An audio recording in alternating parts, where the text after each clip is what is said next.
Rodrigo Gaos ati sinzi icyo bizasaba gusa ku itariki 26 Barca tugomba kuyitsinda. Ese wowe uremeranya nawe? Real Madrid sezishize yatsinzwe imikino yose yahuyemo na Barcelona, bahuye imikino ine, iyo mikino yose Barcelona yayitsinzemo ibitego ndetse byinshi cyane kuri buri mukino.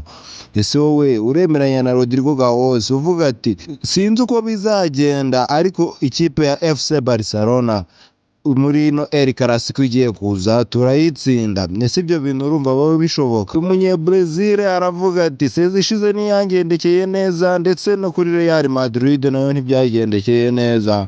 Ubwo najyaga nsaba Ancelotti ati areke nkine nubwo mfite ibibazo, akambwira ati oya muhungu wanjye banza wite ku bibazo byawe by'ubuzima uzabona gukina izindi match zizaza.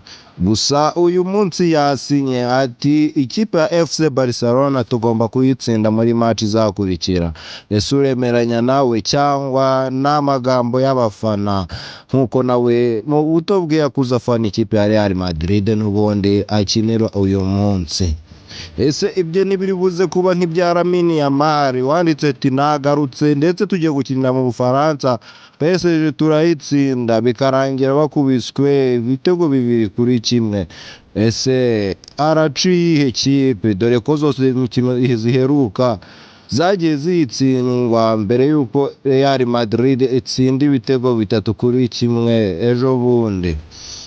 Kanda subscribe cyangwa se follow bitewe naho urebeye iyi video, tujye tubana mu makuru ya siporo ndetse na update z'ibindi bintu bitandukanye na documentaire z'ubwenge.